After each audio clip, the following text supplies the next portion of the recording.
This is video 17 of the basic full body self-triggering videos.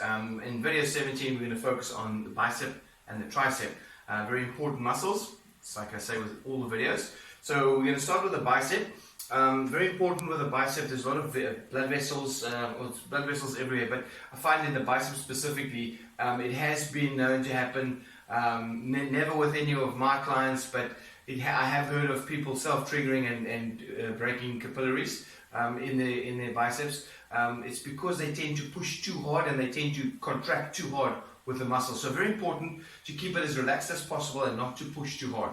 So fingers pointing out forward. The first little knuckle of the thumb, you want to get it into the bicep, and then when you push, don't push too hard again. So a little bit of a wiggle, get right in there, and then just a bit of a flexion and extension. Just bend the arm and extend the arm, flexion and extension. Good. So you find this spot. Then what you can do is you can take it from the outside in, you can take it from the inside out. Sometimes pushing the muscles in different directions and gripping it in those ways help to release it even more, help you get deeper into the triggers. So then what you can do is you can go right in there, give it a little bit of a wiggle, get right in there. Now that's tender, it's not sore, I can feel it there, and then I add a bit of movement. So when you add a bit of movement, the sensitivity goes up a little bit, but it's not sore, it's never sore, it's never fighting that muscle.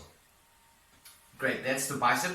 And that technique, especially with the movement, you can add a little bit of counter movement. So when I flex up, then I push down towards the ground, and when I extend, I push up. So that's also helping to stretch the fascia around the muscles and between the skin and the muscle.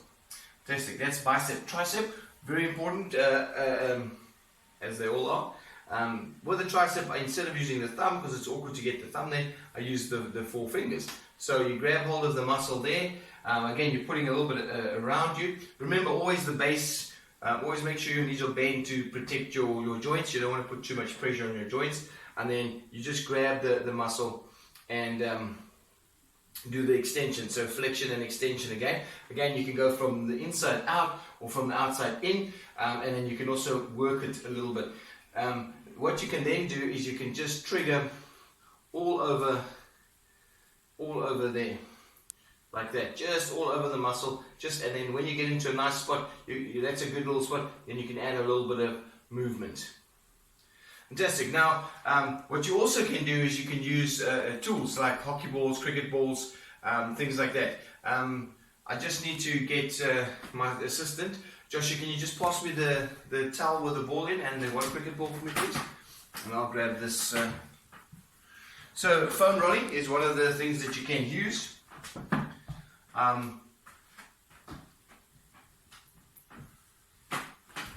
Thank you. And a cricket ball. And then you can use a golf ball, you can use a practice cricket ball. Just give it a throw. There we go, well done. And then you can also use a towel. When I'm in practice, when I work on clients, I generally use this little towel, especially when I've got to go over skin. Now, for today's triggering, I've had the sleeve, so the sleeve was sufficient to get grip. But if you're going to do the forearms, or if you don't have the sleeves on your biceps, you can then use the cloth. It just helps to get a better grip. So for this video, I'm going to focus on the cricket ball because I don't have a hockey ball, and I prefer the cricket ball personally, but hockey balls work just as well. You can also get a gym towel or a sock to put the ball in so you don't mark it on the wall. In this case, I'm not too worried about the wall being marked.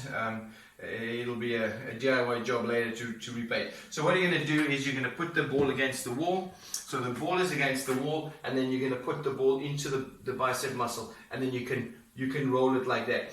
And then you can also combine it with a bit of pectoral muscle and a little bit of deltoid release at the same time. So you can put it against the wall, get the arm in there, and then you can also rotate your arm a little bit backwards and forwards, get right in there, and then what you can sometimes do is a little bit of a contraction and relax into the ball.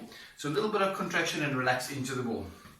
Tricep, just the opposite. You're going to do the back of the arm there, and then again you can combine it with a bit of lat and a bit of the levators in the back there. So, but mostly in the tricep. And then with the tricep, what's nice about the tricep is the movement now. You can have more movement because obviously the arm is able to bend, whereas with the bicep you can't bend it into the arm. So there, and then a lot of rotations, also very nice.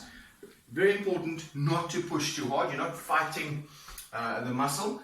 You're allowing the ball to get into the muscle, and movement is key. Like I've said in all the other videos, the more you move, the better the body allows the trigger. It allows the muscle to relax. It allows the ball or your fingers to go into the muscle more.